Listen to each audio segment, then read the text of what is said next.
Ranaghat Debnath institution for গার্লসের পক্ষ থেকে শুভ নববর্ষের প্রণাম এবং শুভেচ্ছা।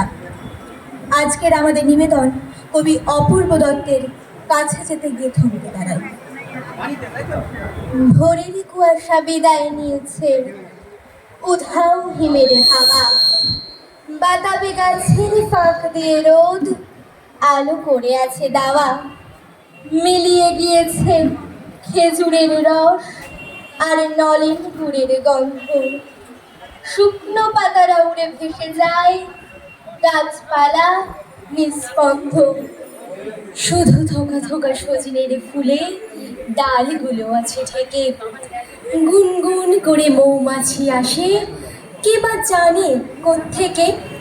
প্রজাপতিদের পাখায় পাখায় কে যেন মনের ভুলে অকৃপণ হাতে ঢেলে দিয়ে গেছে বালতিতে রং খুলে। দূরে বহু দূরে খোয়াই পেরিয়ে লাল কাঁকড়ের দেশে, যেখানে আকাশ তাল খেজুরের মাঠের প্রান্তে মেশে। শিমুল পলাশ গাছেরা যেখানে জ্বেলেছে ফুলের আগুন, সেইখানে আজ ডালে ডালে বনে পাতায় লেগেছে ফাগুন। আম্রকুঞ্জে হিল্লোল চালে দুলে ওঠে মঞ্জুরি, কৃষ্ণচূড়ার পাপড়িতে ঝরা বকুলের জড়াজড়ি। কিংশুক বন গান গেয়ে ওঠে গান্ধারী ধৈবত।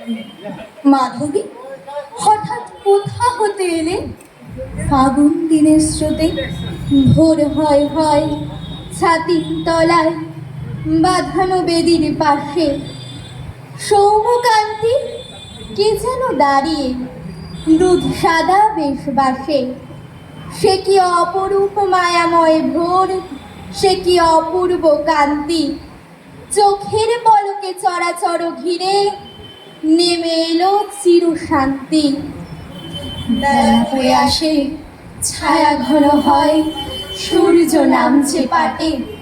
টিম টিম করে কুপি জ্বলে ওঠে ভুবন ডাঙার মাঠে।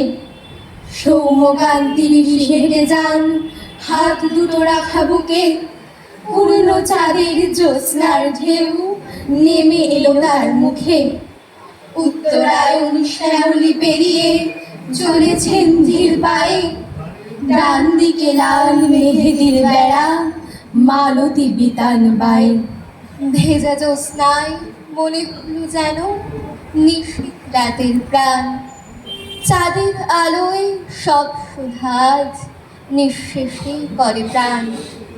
কাছে যেতে গিয়ে থমকে দাঁড়ায়, কেঁপে কেঁপে উঠে ভয়ে।